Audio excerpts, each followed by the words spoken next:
From the John DeVito Broadcast Center, welcome, ladies and gentlemen, to another broadcast of Paranormal Radio with Bob Trisek on the Windy City Hometown Entertainment Network and Jack FM 89.7 WRHS FM Norwich. So sit back and enjoy Paranormal Radio, and now here is the king of Paranormal Radio, Mr. Bob Trisek. Oh, now it's Bob Trisek. You're adding to it. This king of paranormal thing is starting to catch on because Neil did our advertising for the Graveside Paranormal event at the Irish Legends, and he put on the posters King of Paranormal Radio. So something that started off as a joke, it's just kind of taken on there. We actually have a bigger king here at the Windy City Network. That's Mr. Don Figarelli.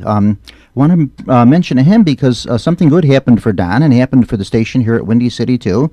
Last week, Friday, March 16th, right before St. Patrick's Day, the Chicago Tribune did a nice article about Mr. Figarelli, the Don of Sports. Does his show here, in case you haven't ever caught it, www.windycityhometown.com, and listen to the Don of Sports. Also, I think he's up on YouTube too. John Chikanda pretty much puts all our shows up on YouTube and on the Windy City Network, and Jack FM too. We're on there once a month. We're broadcast from there too, right? Is it just once a month they do us all? Yeah. Okay. You don't want to talk either. You're just shaking your head up and down. I'm having trouble getting people to talk today, but I've got a good guest on here that's going to do all the talking, so I'm not worried about that. But anyway, they did a real nice article in there all about Mr. Figarelli and all his accomplishments and things he does. The gentleman is 84 years old. He just keeps very active and doing a lot of stuff. He does a cable sports show. He does the sports show here. So that's kind of nice. So congratulations to him. Wonderful. He's doing a lot of good stuff there. So if you get a chance, look at that article. That was from Friday, March 16th. Gosh, it's a long article they wrote there too. So great. Congratulations there to Don. Good job. Okay, us here at Paranormal Radio. Oh boy, tonight I've got a great guest for us. I've got Miss Linda Wilkes. Linda Wilkes is great. She's going to have a lot of stuff to talk about. Linda is alien encounters and UFOs and spirits and mediums and pyramids and God knows what else. I don't know. False teeth and glass eyes too. I don't know, just everything she talks about. A very knowledgeable young lady. Spoke with her at a party. I did a private party, met her there, and we had a conversation. I said, you'd make a great guest on the radio, and boom. So I got her to come on. But before I get to Linda, we just want to do a few announcements for us here and let you know what's kind of going on with Paranormal Radio and what we're doing and where we're going to be. Little by little, we're going to start doing these. They're a little hard for John to do because he's got to haul equipment and things around. But when we can, we like to do some locations where we broadcast the show from. We don't do live broadcasts. We do tape broadcasts from the locations. But it's nice to have these broadcasts done from actual locations that are haunted locations or locations where some activity goes on. So we're going to be doing the show on April 2nd at the Irish Legends. The Irish Legends, the exact address of Irish Legends is 6933, I believe it is, Archer Avenue. It's in Willow Springs, and it's right across from the remains of the old Willowbrook Ballroom. Willowbrook burnt down about 2 years ago. The old Willowbrook Ballroom. It's directly right across the street from that. So if you have any trouble finding it, that's where it's at. And we are going to do a broadcast from there. We'll be there from 7 in the evening or so. We'll be there earlier, actually setting up the equipment and all that. But we'll start the broadcast at 7. And we're just going to get people on from the bar. And John DeVita, I don't know if he wants to say anything on there. He'll be busy running the equipment. Neil Gibbons and Steve Lineweber and Tommy Lineweber from Graveside Tours and Graveside Paranormal. They will be on the air. We'll have them on talking a bit. And they are also going to be doing an investigation there while we're doing the show, down in different parts of the building, stuff that goes on. So we'll be getting reports from them from time to time if they picked anything up that's going on in that building to let us know what's going on there. So it should be a good time. Also, too, I would like to maybe do, if I can get the bar to give us spot us for like a few drinks and maybe some appetizer trays or dinners or something like that, do some games and some trivia and stuff that with people, with some haunted trivia and that, and see if we can get some prizes with them. They should be okay with that. So should be a good time. So we're looking forward to that. That'll be April 2nd. It's free of charge. You just show up there. They don't have a cover charge there or anything. That will be a Monday night. So if you want to just show up at the Hauntings of the Irish Legends is what they're calling it. And you can find all the info out just by going up on Facebook, on Graveside Paranormal, on their page. They've got all the stuff on there. Neil Gibbons on his Facebook page. I threw it up on my page on Facebook. And so we're all over the place there. So you'll find the info about that. There again, the King of Paranormal Radio. They've got that on there. How come if I'm King of Paranormal Radio, I don't get a newspaper article? Don't the king? No, I'm just messing around. I had a few of those before too. So make you feel bad, Bob. I'm telling you, King of Paranormal Radio, and I don't get a newspaper. Actually, the gentleman that wrote that article, he calls into Donna Sports. There it is. Yeah, okay. that's and his name is Mike Sangerlini, and he calls into the into Don's show, and he gives Don all the information about the Sox and the Cubs. But he's also a writer for the Chicago Tribune. Well, why don't he call in to Paranormal Radio? Well, maybe we'll have to invite him to call in. Yeah, have him call in, and I want to talk to him about the Billy Goat curse. If he thinks the curse is actually broken. He'll probably hide under the table knowing this Paranormal Radio. No, I'm just messing around. Don is, it's well deserved. He's a very accomplished gentleman for 84 years of age. All the things he doesn't, so he deserves have something written up about him. Okay, just some stuff that I'm going on because people ask me all the time. Oh, and I met Don March the 1st of the year 2002. Oh, okay. So that's how long I've known Don. I don't think I met him. Was he at when we did the benefit thing at the what was that? The German the Edelweiss when we did the benefit for Jack FM. Was he there? I don't think so. No. The other gentleman was there. I forget his name. John Chicano was there. No, John Chicano. I know. John. I was doing this for a couple of years before I finally got to see him. But I know who John is. You're talking about Denny Farrell. Denny Farrell. That's it. Yeah. Denny Farrell, another big name in radio. He was there, but not Don of Sports. No. Didn't see him. Okay. Matter of fact, I think from the shows, I was the only one there, wasn't it? When we did the benefit, nobody from the other shows came to the benefit. You know something. I don't even know how I drove home from Wisconsin today, let alone how what I would have. Very nice. I like the way you got out of that. Nice way you got yourself out of that. Anywho, people are always asking me, "What are you doing, Bob? And where are you going? And what's going on?" So we're doing this Irish Legends thing. That will be April 2nd. We got that coming up. Coming up in May 19th, a total break from paranormal. Absolutely nothing to do with the paranormal, but nonetheless a fun evening. I'll be over at, this is May 22nd, I should say. This will be at the Orland Park Library, doing a whole thing on game shows. I just got the idea, because if you know me, once in a while, like I mentioned, at Irish Legends, I like to do some little trivia and games and things like that. So I got the idea to do a whole program about game show history and scandals with the game shows and all that stuff like that. Do a whole program about that, give you all the facts and info and things you may know and things you may not know about the game shows. And then we'll actually play a little bit of You Bet Your Life and some Let's Make a Deal there, so you can win a few things there. That will be May 22nd at the Orland Park Library at 6:30 in the evening until, whatever. They're kind of loose about it. They give me like an hour and a half or 2 hours to do a program over there. They don't mind how long it take. May 19th with the Elsip Park District doing a tour. I'm taking folks over to Old Rose Hill Cemetery. We're going to go up to Rose Hill, which John DeVita, you're very familiar with Rose Hill. John gets in there about 4:30 in the morning in September. He sets up things there because he does a broadcast there from the Fireman's Monument.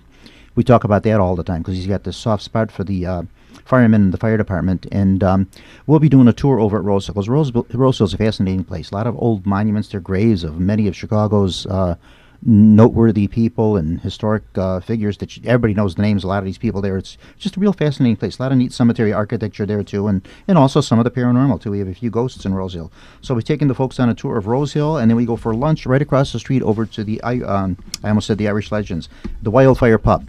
Take them over there for that, and then we'll take them down to Clark Street. Let them loose for a little while, and they can do a little shopping over there and that. So it'll be a fun little tour we got going up. June 16th, palm readings. I'll be doing that in Elsip also. They have a family fun fest every year. They asked me if I want to come back this year, and I have a booth there, and I do palm readings for people. There again, it's free of charge. You just come in. It's sponsored by the Park District, and I'll just be happy to do a palm reading for you over there. September 14th, Chinatown tour. That's with the Summit Park District. I'm running that one. Take you down to Chinatown. We have dinner in Chinatown. Well, not in Chinatown, but we have a nice Chinese dinner. Talk to you about the ghosts and haunts in Chinatown and Zodiac Plaza and all that fun stuff. And we're just going to do a couple different things with them too. I want to take them to a Buddhist temple. I've never done that before. I want to take the folks into that and give them a little time to shop down there and that. And then in October, a bunch of stuff in October. We'll announce that later. If I tell you that now, you're going to forget all these things. The Elsip tours, if you're interested in those, because that's coming up in May. That'll be May 19th. The Rose Hill Tour, give them a ring at 708-389-1003. That's for the Elsip Park District, 708-389-1003. And the Orland Park Library, just show up there. That's it. No charge for that also, too. And also, too, the April 2nd Irish Legends. Be happy to see you over there at 7 o'clock in the evening. Just show up there and we'll have a good time. Okay, now to do the show. What do you got going on, Linda? Where are you going to be, and what do you do? And you got any things coming up for you? Well, I don't have anything special. Well, what the heck? We're going to have to get you something. I have one thing coming up, and that is my birthday, April the 7th. Oh, okay. Yes. Well, happy birthday. We'll have to make sure we tell you April 2nd. You plan on coming to the April 2nd shindig? Well, that's a great possibility. Okay, all right. Yeah, we'll make sure we sing happy birthday and get you Oh, that would be great. a little cake or something there. Okay. We'll see what we can do about that. Linda Wilkes, welcome to Paranormal Radio. Thank you. First time we're here, yeah. Month before last, or was it last month? I forget myself. Like he's just talking about. I can't remember what I did yesterday. We had a bunch of your folks over there from the Gathering Lighthouse, which you're also Yes. affiliated with too. And we don't want to leave Linda out. I talked with Linda, like I said, at a private party, and just fascinating to talk with. And I said, my gosh, in heavens, we could do a wonderful show with Linda. Welcome to Paranormal Radio. It's nice to have you here. Thank you, and I'm yeah. happy to be here. Let people know a little bit about yourself, what you do, what your specialty is, and then we'll kind of go from there. You're going to take the show over, so. Okay, thank you. I'll give you a little history about myself. I worked for the city of Chicago as a manager for 23 years, and I took the early retirement incentive. Had contracts with the state, funded programs, and I worked for the federal government briefly, and I have always studied different spiritual ideologies, dogmas, and belief systems, and I think that I was just born into these ideals. I think I brought them in from a past embodiment, my deep interest in spirituality.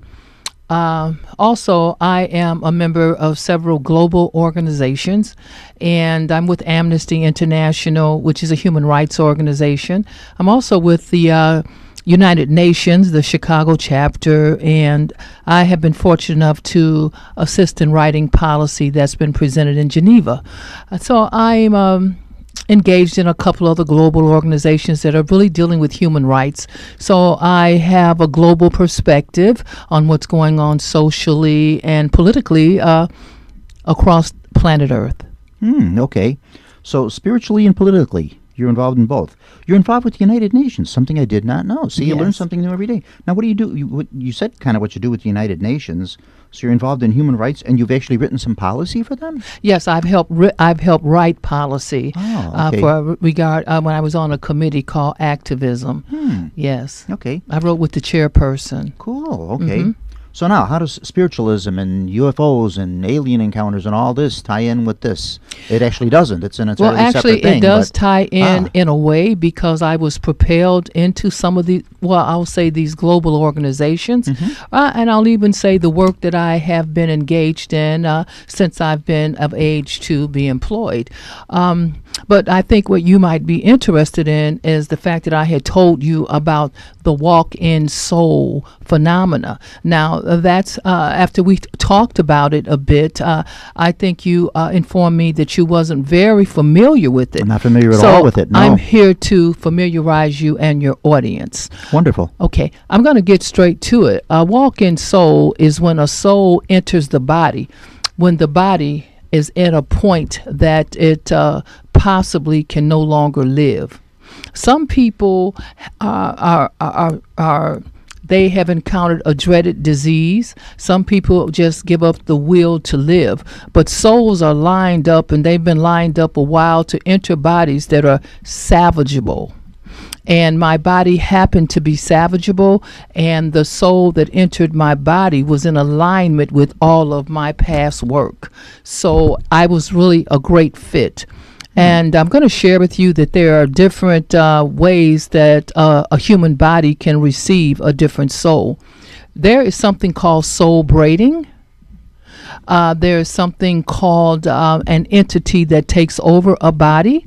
And there are many different ways that entities can influence a physical body. And when I speak of entities, I'm speaking of disincarnate entities. But So they're people that are they're passed away. yeah, people who have made a transition.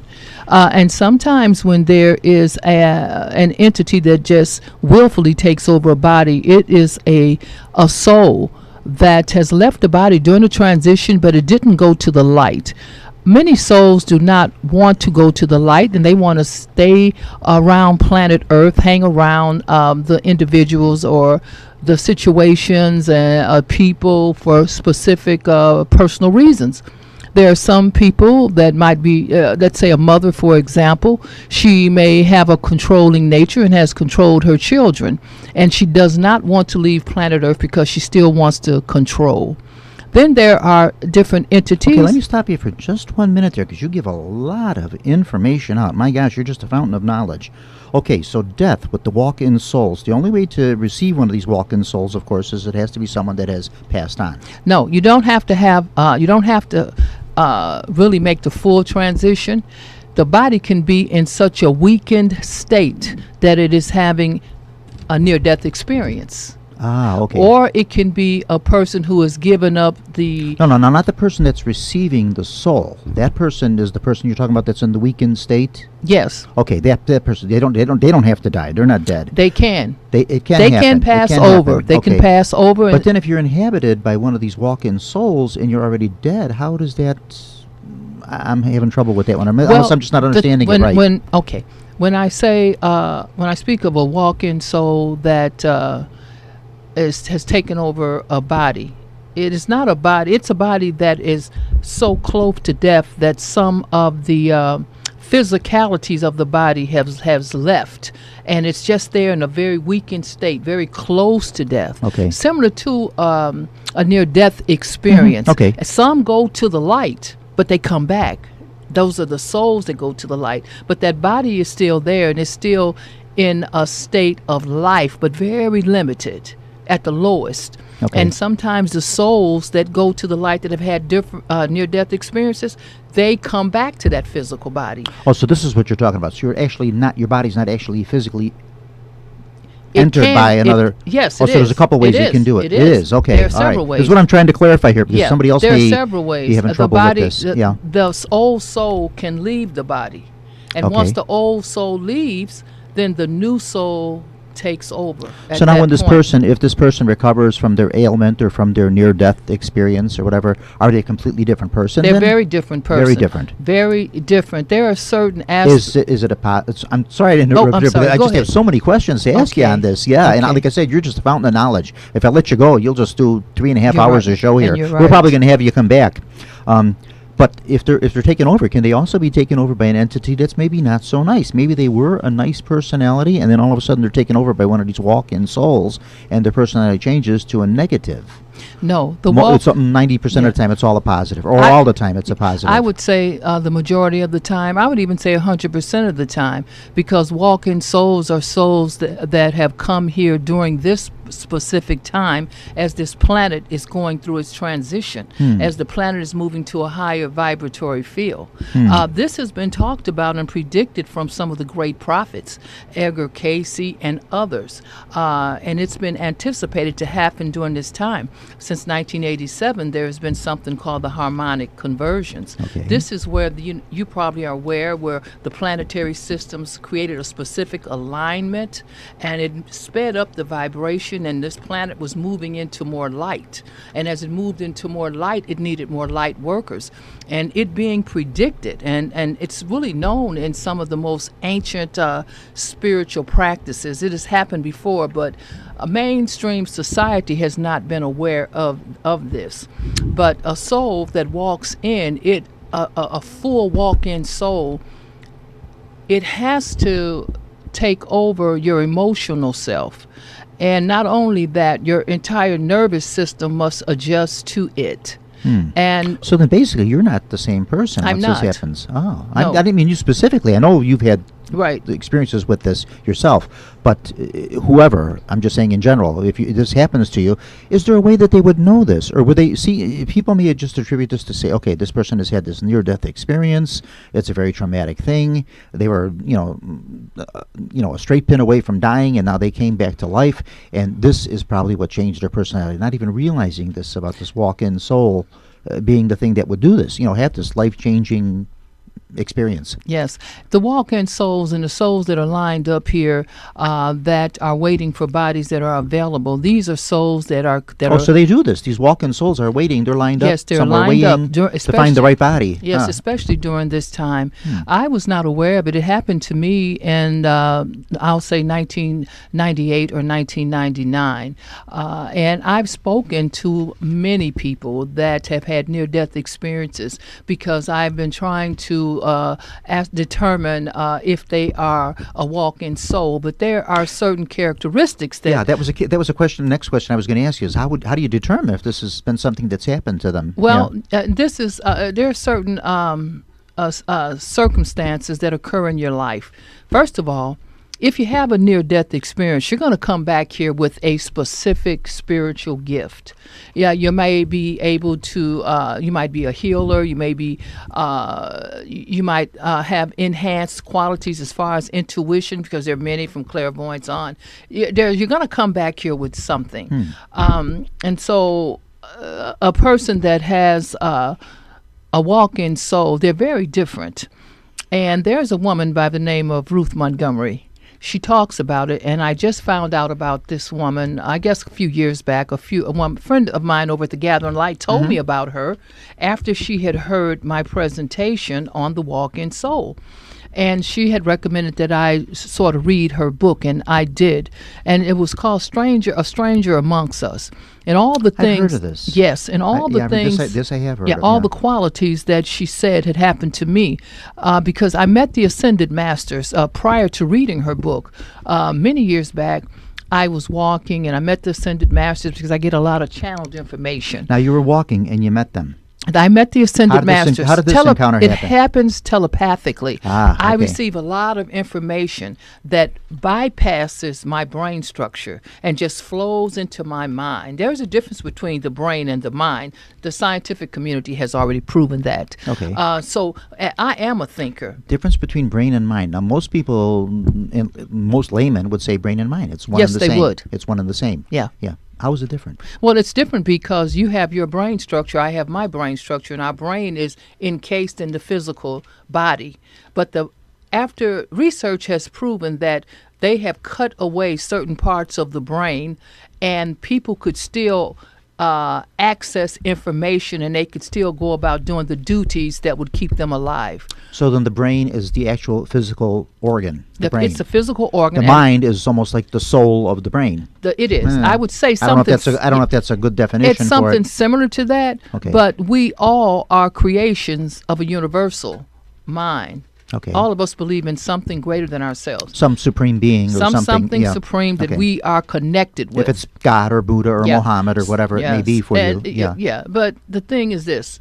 When information flows from your mind, if you are an aware individual, you know, I'm not thinking this. I never knew this. I didn't study this discipline. How do I know this? And when you become aware and you're listening, I channel and I write. So I've written so many journals on information that I have no business knowing. There again, I'm sorry if I interrupt you, but boy, just so many things I want to ask you and so much ground I'd like to cover with you with this.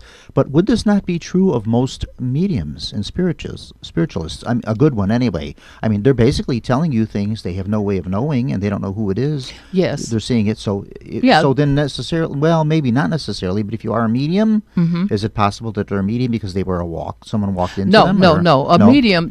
We all are innately endowed with the ability to intuit information. Everybody has this gift to a degree. Some people exercise it more than others. But society has probably programmed it out of most of us, as little kids. Yeah. But for a walk-in soul, the first identifying factor is that you had a near-death experience.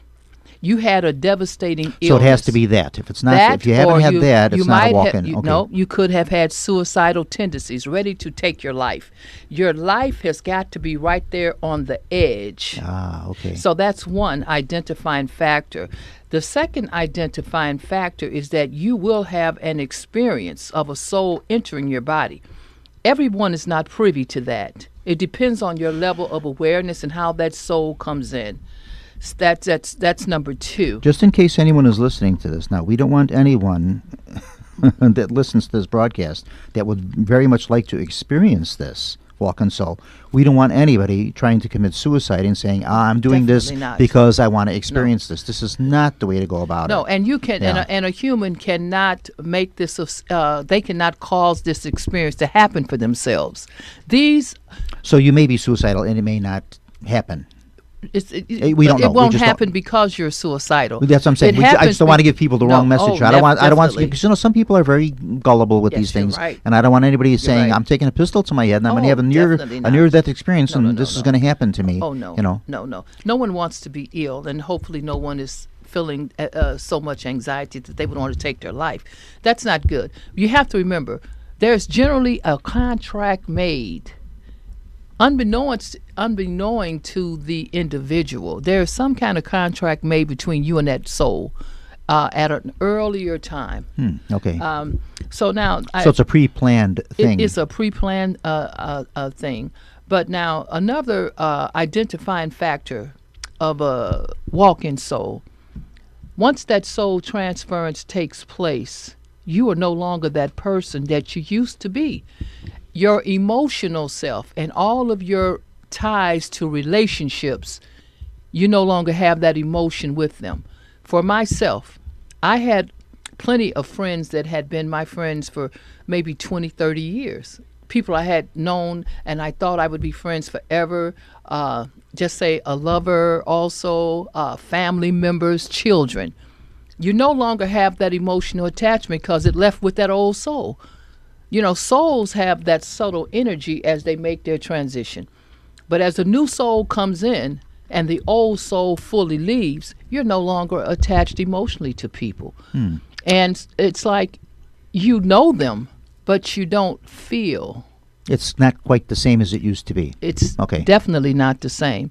It's like you're meeting them anew in whatever relationship they But they're still offer. your friends. They're still your, it's Not not like you're not necessarily. leaving your husband. You're not Yes, people leaving your do. family. It Yes, does happen. that happens. So sometimes this strange behavior that's totally out of character for this person happens. And now, I don't know what kind of scientific study or whatever has been done on this. They don't realize this is a walk-in soul. They just say, wow, they're just really going through something horrible here, some kind of crisis. But then again, this is someone, like you say, that would have a near-death experience. So if it is someone, just for example here, that may be suicidal, they'll say, oh, geez, they just went through suicide. Now all of this. They're having a bad relationship with their spouse, with their significant other, with their family. All this is going on, and relationship My thing, and all this understanding- is different now. There's really something going on with them. They need to see a psychiatrist. Well, my understanding. I mean, scientifically, this yeah. is what would happen. Well, my understanding of a person. Someone not having the knowledge you have. Yeah, a person that is contemplating suicide. You see, it's not a person who has committed. Someone who was contemplating. Well, if you committed, it's over. Yeah, That's it. absolutely. Well, Yeah. it doesn't necessarily have to be over because there are so many different ways that different spirits can enter bodies. They could go to the light. They could be saved and never pass on. You've heard of that. Yeah. But with a walk-in soul, it's a whole different dynamic. You no longer have a relationship with those people that you may have deeply loved because the emotional attachment moves on when that old soul moves out. Now you've got another soul that has to adapt to you, your physicality, the nuances in your speech and everything. And when you meet your friends or your associates, you don't have that emotional attachment. It is developed at that moment. If a person a person that you've known forever that you really loved, if they demonstrate a lack of integrity, lack of love, disrespect, or anything, you just don't deal with them. You just can't. But when a person comes to you with honesty and that true love, it's like that relationship is built at that point from that.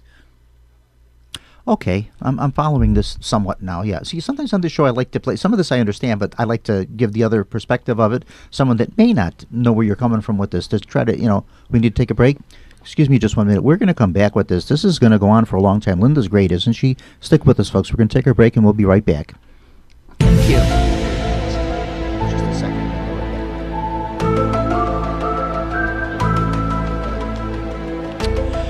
You're listening to Paranormal Radio with Bob Trisek from the John DeVita Broadcast Center on Jack FM 89.7 WRHS FM Norwich and the Windy City Hometown Entertainment Network on Wednesday, March the 14th on WRHS FM Norwich.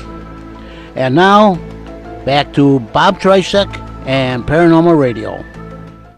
Thank you, John. We are back on. Just in case you're just tuning into this broadcast, you're going to probably want to kick your needle back to the front of YouTube or back on the Windy City Network or whatever and listen to it right from the beginning. We have Linda Wilkes with us tonight, just a fascinating person. Met Linda at I didn't really meet her at the Gathering Lighthouse. I met her at a private party that I did, and she happened to be a participant at that party, and I talked with her. And you know how sometimes with people you just kind of click. And I knew right then and there, we got to get Linda on to talk about some of this stuff. And that's what we're doing. We're talking about walk-in souls, which is something I was not too familiar with. I think I might have been familiar with it. I think most people might be, but they don't know that's what this is. They think it's something else. You know, they don't know about this walk-in soul. That's what we're talking about here. So this is good stuff. So Linda, okay, kind of continue on where we left off there.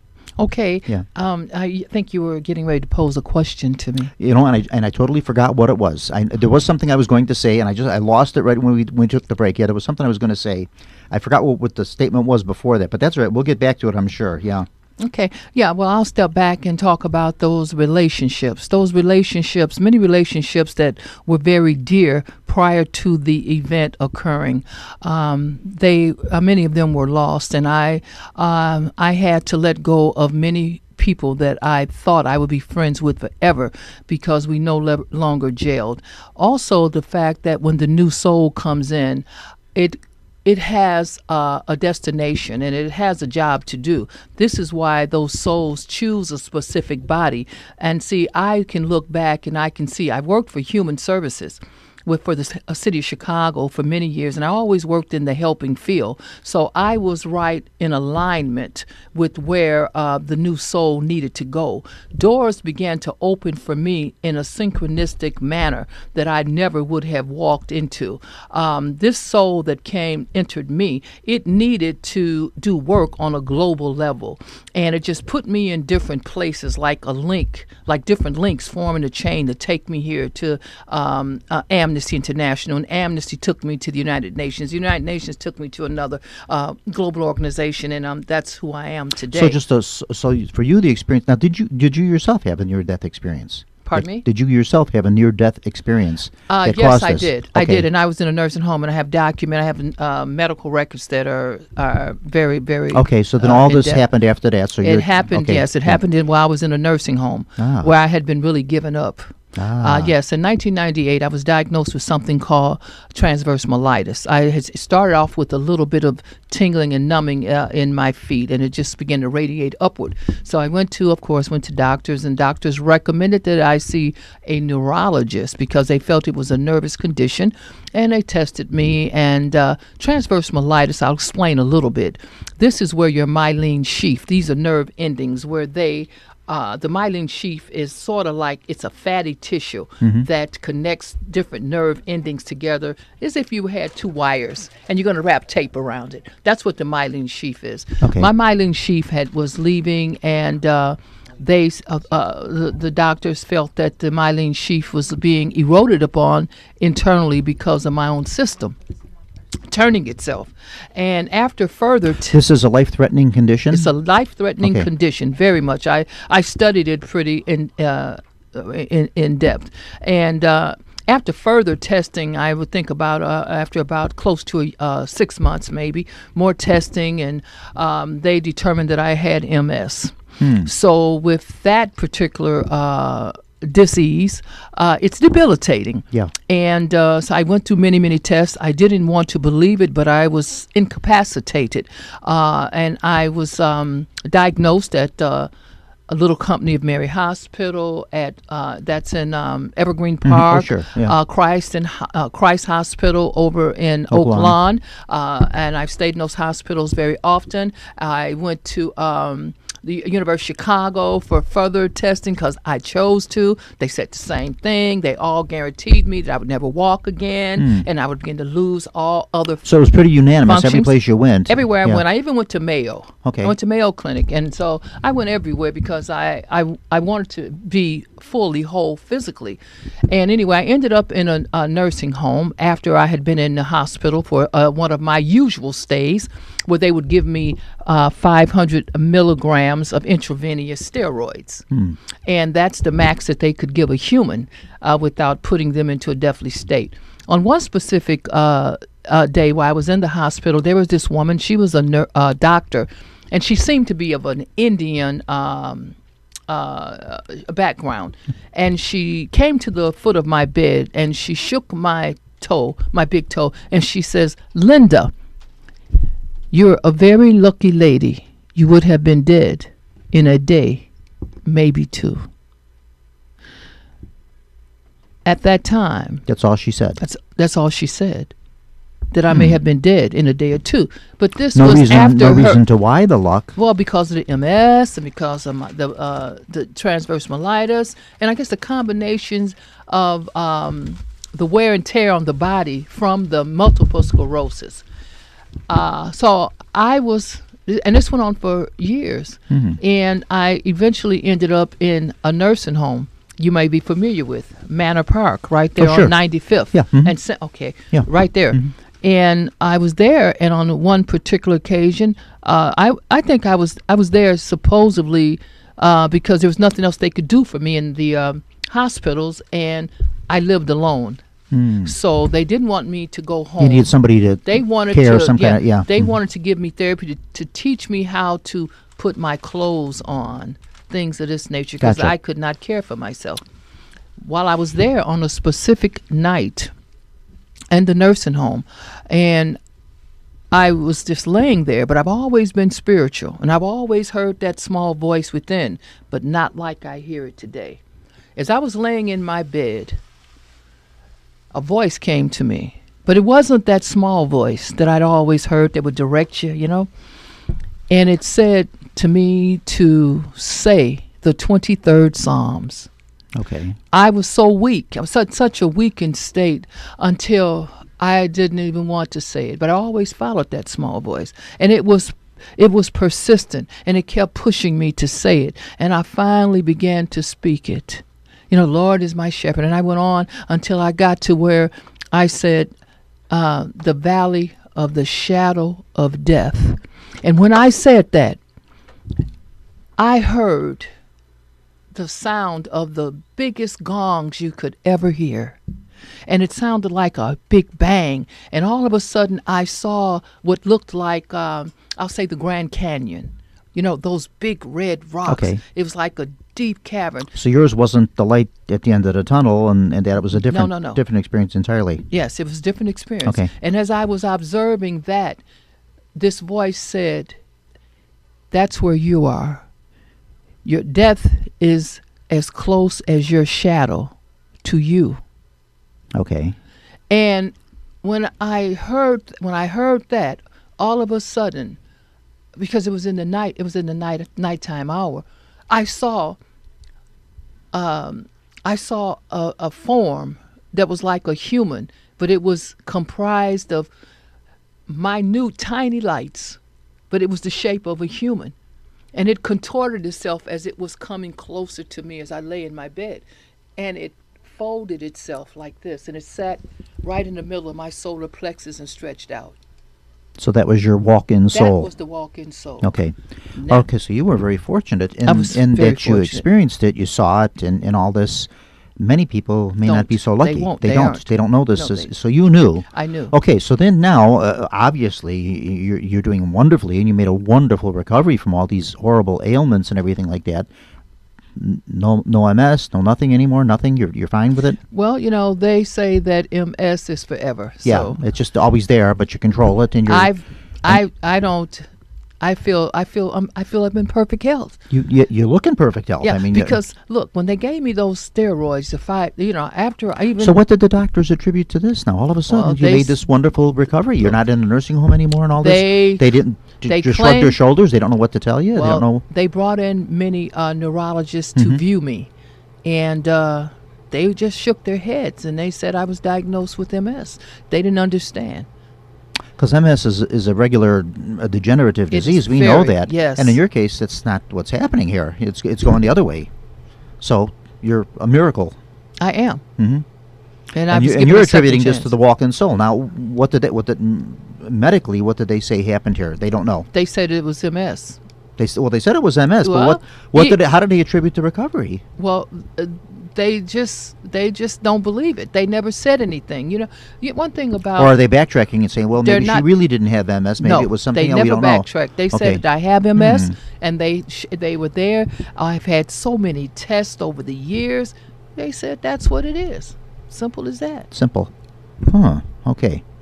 Okay, so for you, definitely, you know exactly when Yes. you were entered by this walk-in soul, but many people may not be so fortunate. They're not that They don't even fortunate. realize this happened. They're not. Uh-huh. I didn't understand anything about the light. Do you know who the soul was?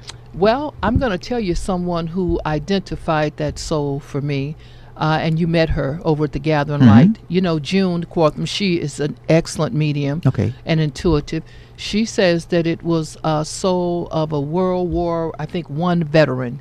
And that veteran came back to do work on this planet to help raise the vibrations. Now, there's another woman who was an intuitive, a friend of a young lady that my daughter knew. And she's well known. She came to my daughter's house. She's pointing at Shatira here. Yeah. We're trying to get the name. Her She's- daughter Shatira is with us. Yes. She didn't want to come on the Yes, radio, but Shatira yes, is here. Yeah. Yes, and so some of the Gathering Light ladies were there, and she's out in Frankfurt, I believe. Okay. But anyway, she read me privately, and she told me, she says, you Lydia, died. she said. There's her name, Lydia. Yes, her name's Lydia. Mhm. Yeah. My and Lydia says to me, she says, she looked at me and she was shocked as she was doing a reading. She says, you died. And So you didn't have a near-death I experience. never- You had a death experience. Yeah, that's what. Yeah. Okay. And she said, you died, and I said yes, but I never told her about me as a wife. I never told her any of this. And she says, do you understand that you went to the light? And I said yes. She says, I mean, you really went to the light. I said yes, I do.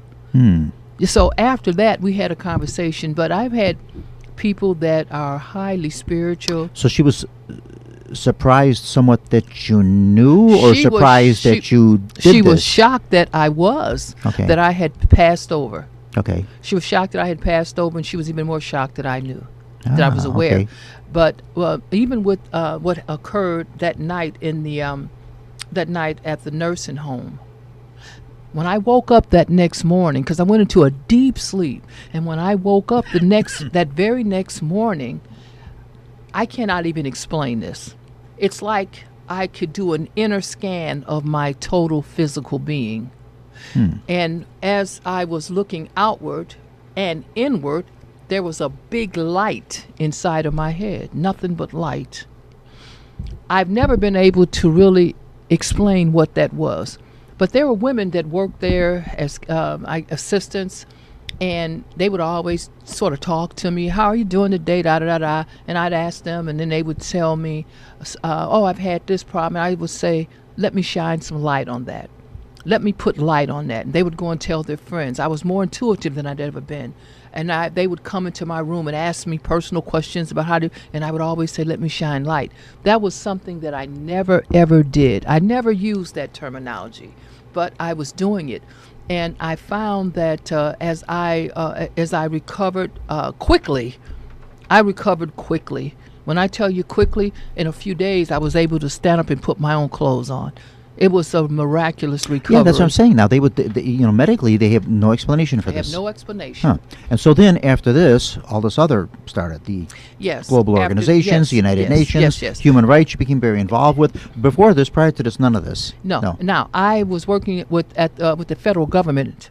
There was a gentleman there, he's German, and he's a good friend of mine.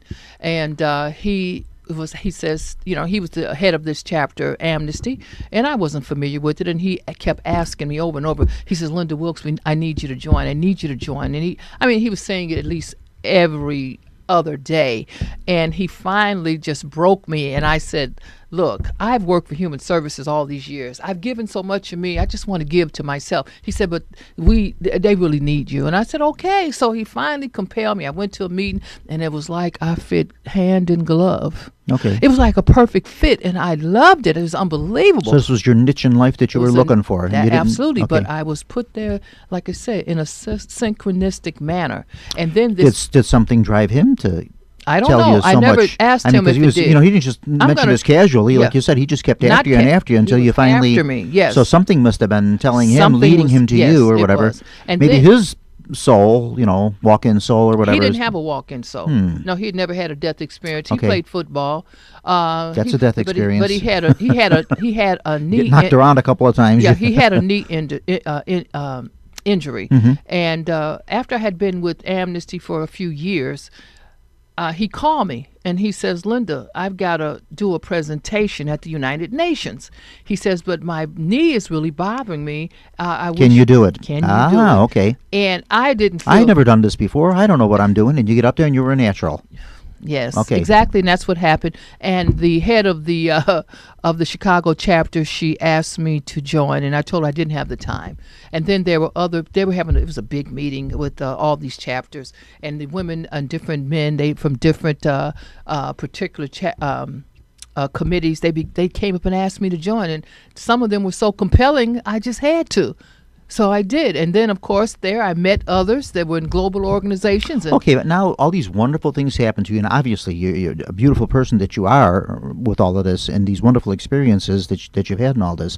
Not to play the devil's advocate on this, how would you attribute someone that comes to you and says, this is just luck, it's just coincidence, this wasn't some alien entering your body, some walk-in, this isn't any of this, you were in a hospital, you were on medication, you hallucinated, you imagined this whole thing, and this is how you're attributing this to? Well, how do you answer them? Well, I would give them information that is so unique for me as a human, and that's all I could do is share my experience because it's different. Medical society, as you say, has no explanation. There's got to be a historical account, and when you begin to look at this and you begin to, like I mentioned, Ruth Montgomery, I did read her book. I have a friend, you probably met Deb Frew. She's a tarot card specialist and an instructor. Okay. Now, she's the one who had been studying walk-ins for many years, and I met her on the first evening that I did a presentation on walk-in souls. And later on, maybe a year or so later, she told me about Ruth. And I picked up that book. And Ruth says this to me, and she says this in her book. She says that there had been predicted through her own guides that walk-in souls had been hidden across this planet because people would want to hurt walk-in souls. But during this particular... How would they be able to hurt them if they don't even know they exist? Because this is why they wanted to keep them secret. Because they would have been hurt. But within the next the next centuries, that they would be coming on this planet in more numbers, and they would be able to reveal themselves. And also, I knew that it was a transfer because I have seen beings, and a lot of this is telepathic. I met beings on the 7th dimension. Now, remember I mentioned to you that I get a lot of channeled information. I get knowledge and information that makes me go back and study what I wrote. Now, I was walking in the park one day, which I do, and I was my guides. I feel a song coming out here. I was strolling in the park one day. So my guides were talking to me and giving me all this information, and I asked them information about myself. And they said that they would not answer that question. I said, well, why not? And they said, because we don't have it. I said, well, where's the information? And they said, that information is from those who are higher than us. So you're communicating With the channeled information. Okay. Those guides, I'll call them. And they said to me. Now, who are they? Are they other walk-ins? Or I don't know if they're walk-ins. You don't I've know who never they are? asked. I Okay. know that they are incarnate or incarnate entities Okay. that probably work under an umbrella, because it's not always the same voice, but sometimes there is the same voice. And once upon a time, they said there were many.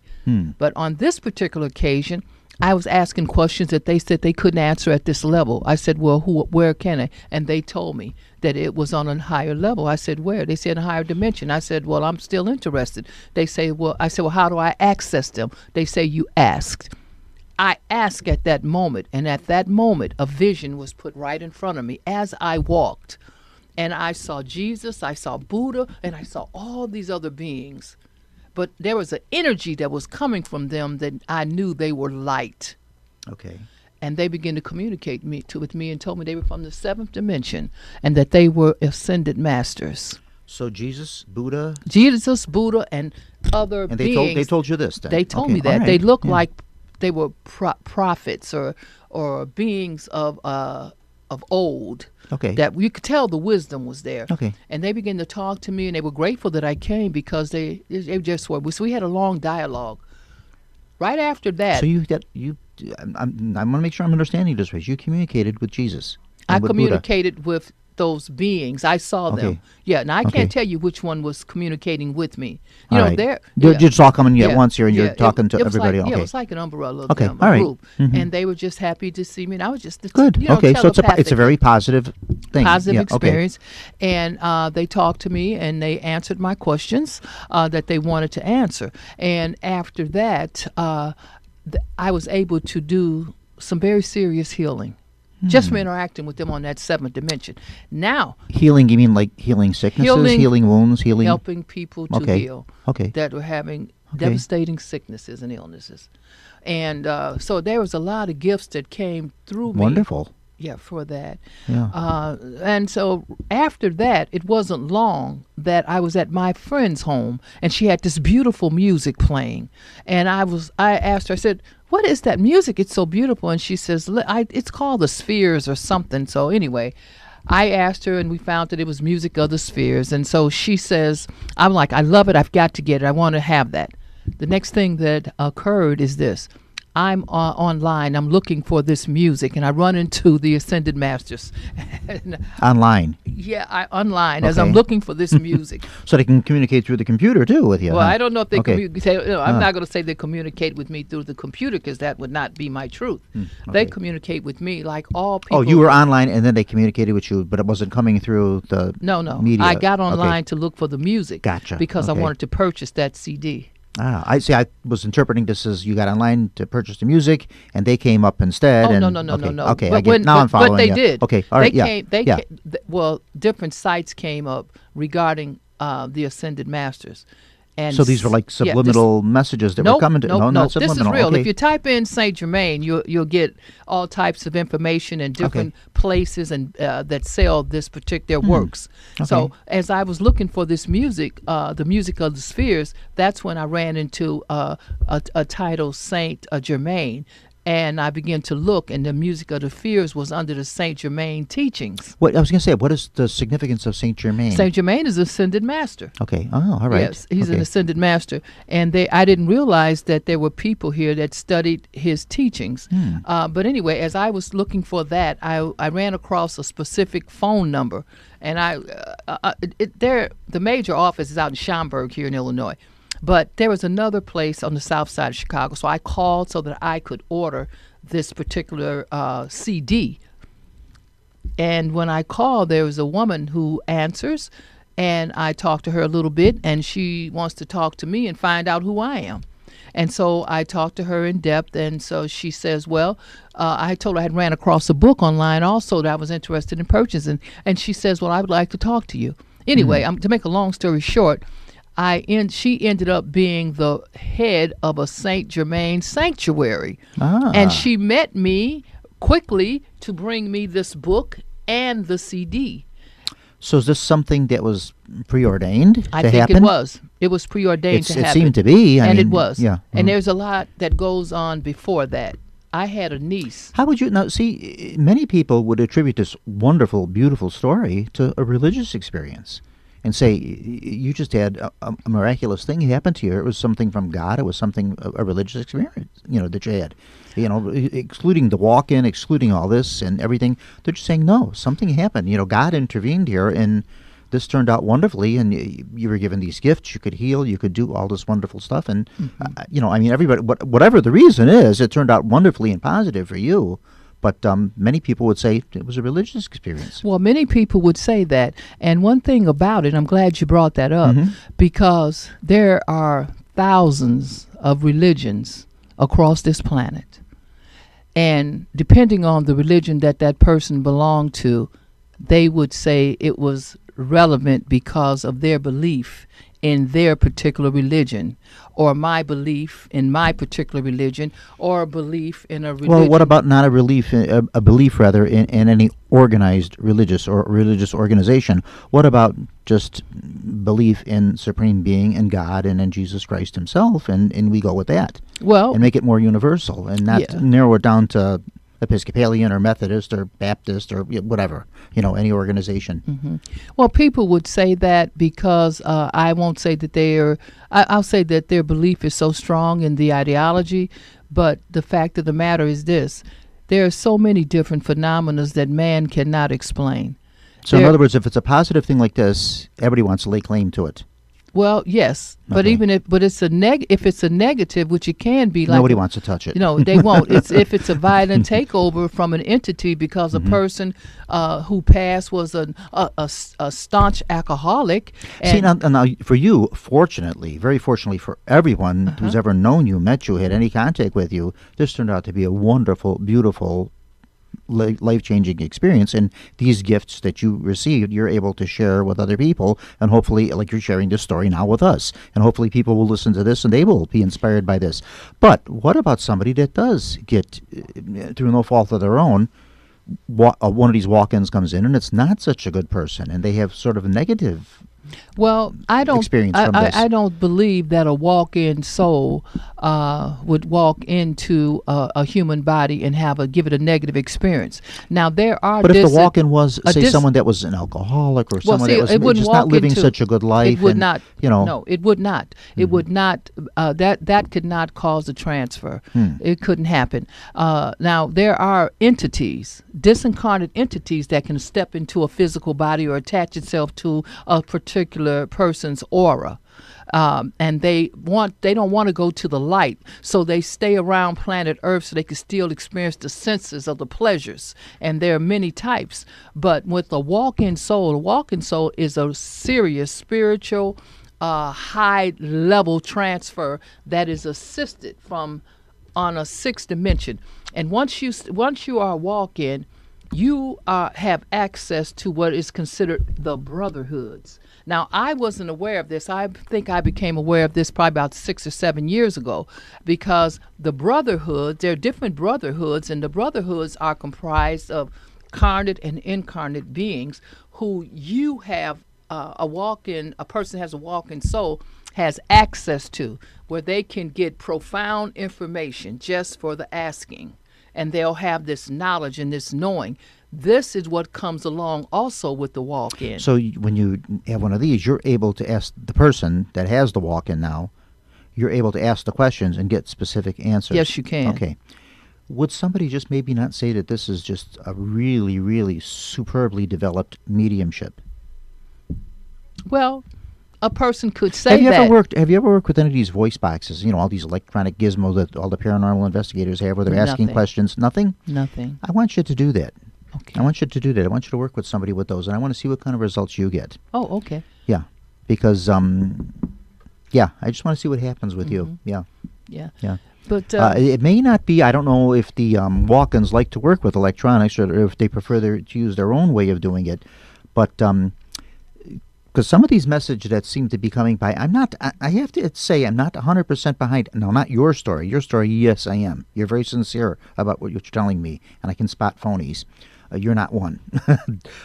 But some of these boxes and things I'm a little skeptical of.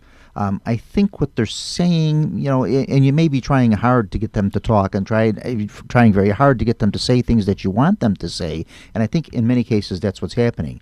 I would love for a person like you to work with one of these and ask some questions and see what comes up and see what kind of answers you get out of it. Okay, I'm not familiar with it, but we're going to make sure you familiar real easy. Yeah. Mm-hmm. But one thing I do want to say that there are different types of souls that enter bodies, and they have their different purposes and reasons, and it depends, of course, on the psychology and the physiology of the individual. Because if a person has saturated their body in drugs or alcohol and addictions, and then entities will linger or come and take over their body sometime in a violent way. But that is not a walk-in soul. So what is that then? That is an entity that has taken control. Okay, but is not a walk-in an entity, but one is a good entity, one is a bad entity? No, a walk-in is a complete soul takeover. Okay. The old soul passes, but with an entity taking over, you still keep your soul. You're still the soul. You're still the person you were, but now you have this thing. Now so it's almost it's borderline possession. It is. Okay. And it can be full possession, depending depending on how weak your physical self is and how weak you are to your addiction and how weak your soul is. So if you're a gullible person and a person, which is why certain people shouldn't be fooling around with some of these things, because they may be opening themselves up to letting these things in. Absolutely. And how many times, folks, have you heard me say this on the air almost every show? We say there are certain instruments that people should not be playing around with because you can open yourself up to some of these things. Yeah, and you're probably aware, because I know you've done a lot of research in this area for many years of different phenomena. I'm sure that you've gone in places where they have said these places are haunted. But one thing about it, when you go into places of, I will say, I'll use an old term, ill repute, you will find entities there. They go to these places, they're drawn there, lingering so that they can experience the senses of the individuals that are there. So when you go in there and you bring your instruments, or you go in there to read and see what's going on, you'll find the energy there of some kind of life force. Okay. All right. Boy, this was a fast hour.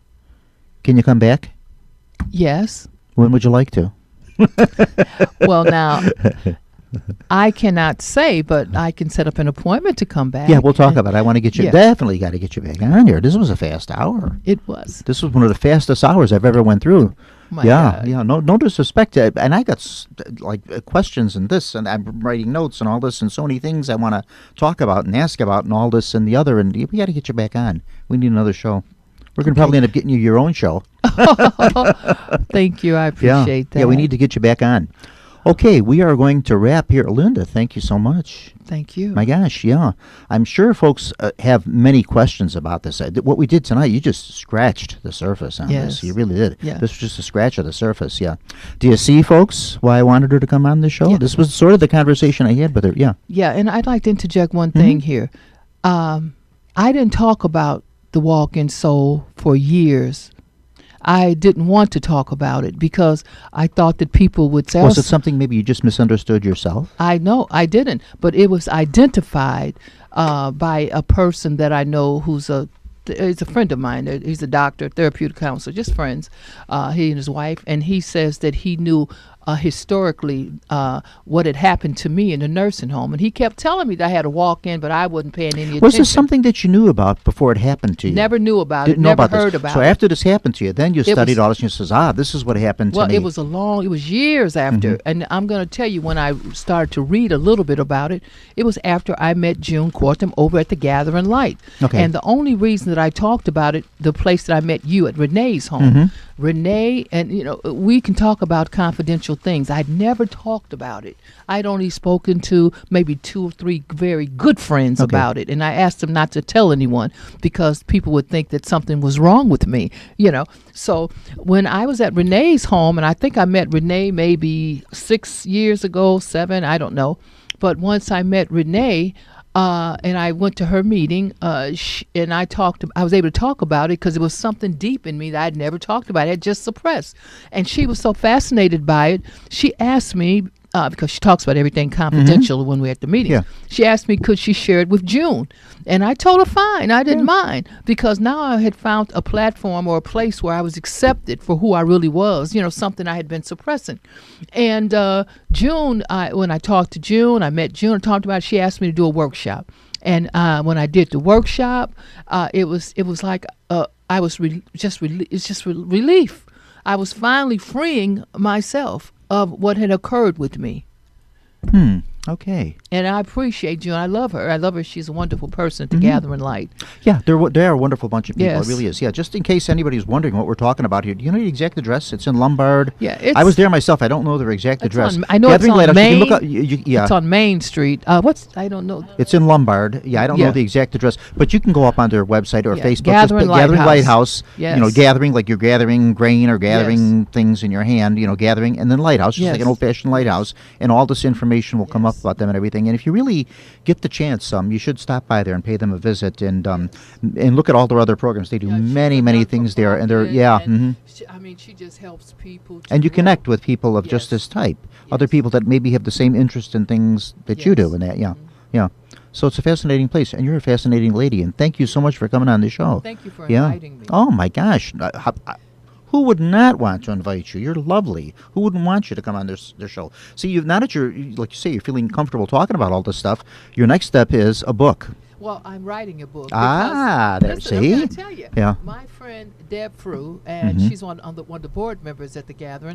Said, why don't you write a book? She's been like, you've got to write a book. You got to write a book. And I'm putting the finishing touches on it now because so much is constantly transforming. It's so many things happening, and I have to add on, but I've got to bring closure to it. Well, you can always write part 2, part 3, part 4. Yes. Yes, exactly. Do the first book, and that kind of wets the the ground, and then right, and then you do part 2 and part 3, and this is obviously a subject that can go on for a long time. It is. The reason I mentioned these voice boxes to you is because I just would like to say, they do these boxes when they do these investigations in haunted locales, since you're not really familiar with them. Echo box and voice box and all this. And what they do is they speak to these boxes, they ask them questions, and then supposedly they get answers from these entities and these spirits that are around. I'm just curious to see if spirits like this that aren't actually in this area or in this haunted locale, supposed haunted locale, if you could actually get answers from your walk-ins and from these other entities that are giving you these messages. Okay. If these would come through this, We'll I'd like to try. see if this would be something that would happen. Yes. Yeah. I'm willing to try. Yeah. Okay. Wow, this was fascinating. Yeah, because every time we expose new information or uncover new information, it can help push humanity forward. It's an evolutionary process going on, and we are part of it. Now, where does science, what do they say about this when you talk about walk-ins and all this and this and that and the other? And is it just something that they poo-poo off as, here we go again, another one with something, some new thing here that came out of California or something, It depends. There's a group over in Evanston, and they meet. You need to do a break for a second? Oh, yeah, she's fine. She just said talking to Mike. Yeah, you're doing fine. Yeah. Yeah. Well, there's a group over in Evanston, and I attended with a friend of mine from the Gathering Light. Her name's Joy, and it's every month, and it's filled. They have a big auditorium there, and it's all these individuals who have had near-death experiences. And so you get to hear all of these different people that talk about what occurred to them, and then they have guest speakers that come in, and some have come out of the medical society, and they've had these near-death experiences, and they talk about their experiences, and they know that it defies the medical society, defies their teachings. And so it depends on who the individuals are and what aspect of science that they're familiar with. There are some physicists that think that and say that we all are just simple energy, and energy can transform. And so, it depends. It's sort of it's something that's been around for a while, but yet it's sort of a new science. It is a new science. A lot of ground to touch on it. You might be the person to bring this into the light, no pun intended, for all of us. That's what it's all about. Yeah. Great. Okay, folks, this was just a fascinating hour for me. My gosh, Linda, thank you so much. Shatira, you sure you don't want to just say hello? Yeah, I'll say hello now. Yeah, now she changes her mind. This is Linda's daughter, Shatira, and we brought Shatira actually came here with her husband John, who's sound asleep in the chair, sitting there. He's out like a light, so we won't get him to say that is your husband, right? I did get it right. Yes. It's your husband, yeah. and he's out late, so we won't get him to say anything. But this is Shatira. This is Linda's daughter. Now, how did your experience change with your daughter after all this? Well, it changed also, but my daughter treated me so kind and caring until we were able to establish a relationship built off of that. But okay, so before this, you're telling me there wasn't much of a relationship? Yeah, we had a relationship. It's like with my father. I had a wonderful relationship with my father, but when this occurred, I didn't have that emotional attachment to anyone. And so people that treated me kind, I continued to just stay with them. It was like new, though. I didn't realize, but my son, it was different. Excuse me just 1 minute. Do we need something, John? Or okay, talking a little closer to the mic, he says. Yeah, but with my son. There you go. Yeah, with my son, it was a little different. I think that it was just, they talk about the silver cord and the cord that is attached to your children. I think once that was severed, our relationship was, because that is severed when you change, when the soul leaves the body. And I'll tell you at another time. I was just going to say, we're going to keep this for part 2. Yeah, I'll tell you how this is going to have to continue. I'll tell you more about it. Yeah, we need to do another. Yeah, we need to do another show with you, definitely. Yes, thank you. Hi, Shatira. Hi, how are you? This is Shatira, the international. I don't know what do you call yourself? The businessman of the world. Well, I try to be a businesswoman of many. I said what I say. The businessman, the businesswoman of the world. Yeah. It's okay. Yeah. Thanks for inviting me. I was gonna just sit back and listen to my mom. Yeah. But I mean, hey, I'm here. Hey, everybody, how you doing out there in Radio Land? Yeah. So you witnessed a lot of this. Yes. Firsthand. Okay, Yes. Great. Yeah. I witnessed most of it. Yeah. So you are involved with. You have the edible fruit. I am a franchise owner of Edible Arrangement. Edible arrangements. Now those are those lovely arrangements. Instead of a That's floral arrangement, you send people fruit. It's the So fruit it's that something look they like can- flowers. And you also are. I also own Diva Dolls International. Instagram us on Diva Dolls International. What is Diva We're Dolls? the only American-owned plastic surgery recovery house in the Dominican Republic, which has now become the tourism bureau for plastic surgery. Isn't this fascinating? That people go to the Dominican Republic to have plastic surgery done. They don't do By it here the stateside. hundreds every day. Yeah. Is this maybe like an economy thing, or maybe just they're more superb at it? They're better I at don't it over there. necessarily know if it's an economy thing, but it has definitely become an epidemic, just like drinking a Pepsi. So you probably have a waiting list of people there waiting to get facelifts and ear Every day. lifts and tummy tucks Every and day. Lord knows what all else they do. Huh? Many different things, women Yeah. and men. Really? Men are going in for this too? Men are I going suppose in men for are many starting to get things. vain about this too. Yeah. Yeah, it's okay to be a I have little to remember vain. that all men don't look like me, so they have to do something to. That's right. And if they did, would not be out of luck. Boy, what an ego, huh? No, you got to be happy with what you are. But if it makes you happy changing something like this, Yeah. why not? Why not? Go for it.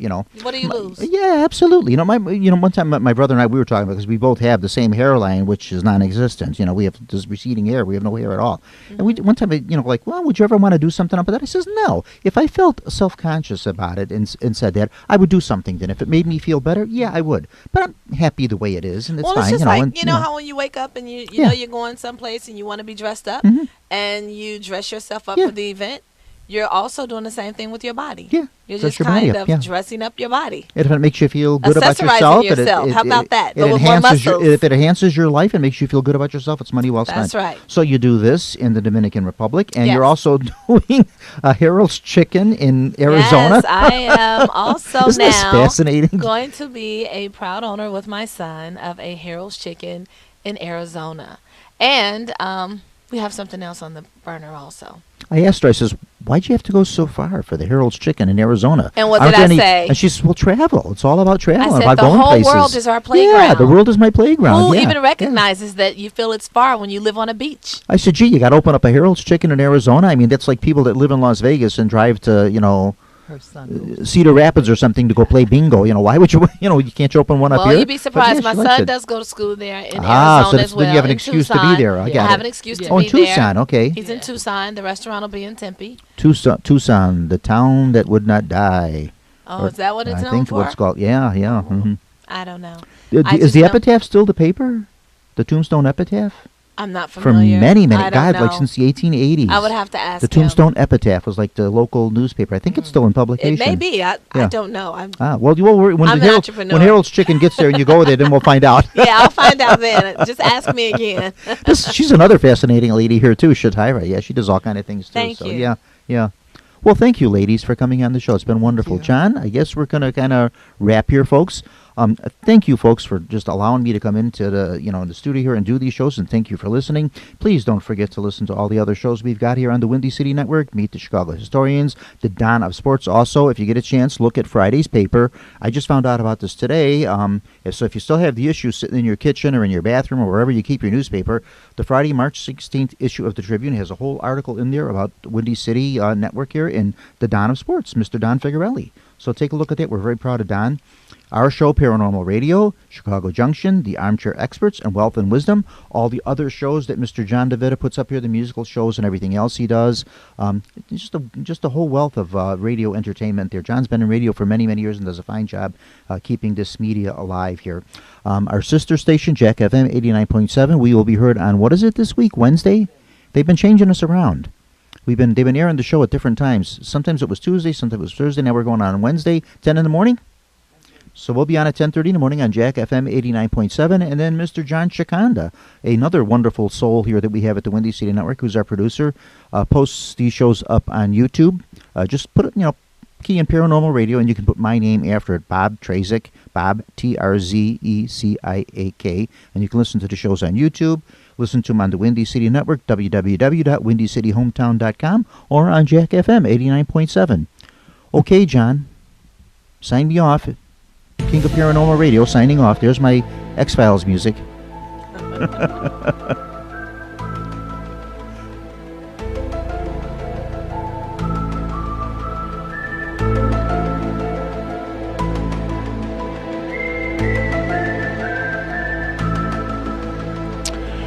You have been listening to Paranormal Radio with Bob Trzeciak from the John DeVita Broadcast Center on the Windy City Hometown Entertainment Network and Jack FM 89.7 WRHS FM Norwich.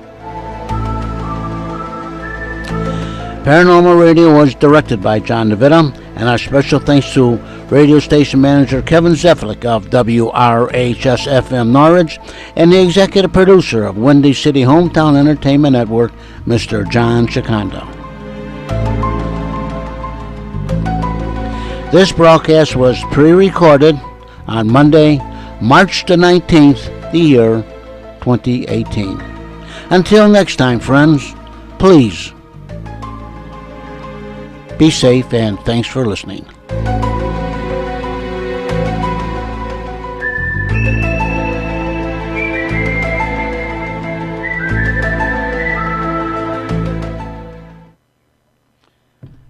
And this is Jack FM 89.7 WRHS FM Norwich, Illinois.